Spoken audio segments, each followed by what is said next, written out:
Good evening, Michelle. Yes, in the last few minutes, as we've been discussing, the Duke of Sussex is coming across to the UK to see his father, having spoken to him about his diagnosis. It's understood that the Prince of Wales, Prince William, remains in regular contact with his father, the King. I've also received a statement from a palace spokesperson as to why the King decided to make his condition public.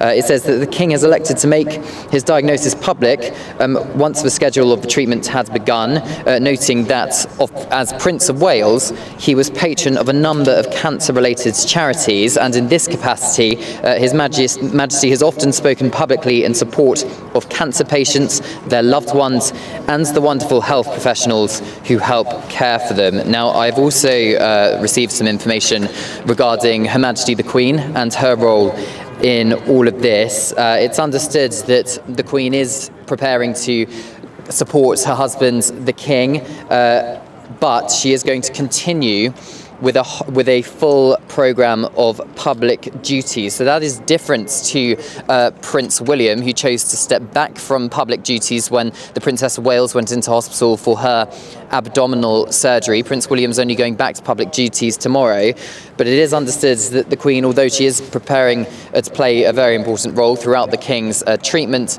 she will be maintaining a full programme of public duties. Last week she was seen in public every single day last week, and presumably she knew that His Majesty the King would be starting treatments today as an outpatient. I must stress the King is going to be an outpatient, so he's not going to be spending at this stage any further nights in hospital. He will be staying in London at Clarence House and will travel to and from hospital for outpatient treatment. I suspect, due to security concerns and the fact that the King is head of state, he is unlikely to be treated in an NHS hospital. It's perhaps understood that His Majesty will be receiving treatment at a public hospital, but that is pretty much for practical reasons rather than anything else.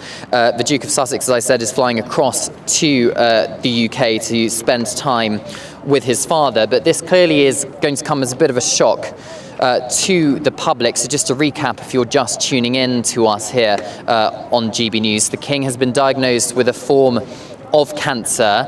This is not prostate cancer. If you remember, a few weeks ago he was diagnosed with an enlarged prostate, which was benign, but when doctors were treating him for that condition, they found something else that was wrong with him, and that has been made public tonight by Buckingham Palace communications team, that it is a form of cancer. And as one of your commentators was saying earlier, Michelle, this is just another blow perhaps to the royal family in terms of medical health scares. He's been king not very long in the grand scheme of things. He was the longest serving heir apparent. He was crowned in May. He was just getting on with all his public duties and really getting into the swing of things as head of state, and now he's having to step back from public duties to focus on his personal health. I'm getting the sense that Buckingham Palace really wants to strike a balance here between the King being a private individual and clearly having a right to private medical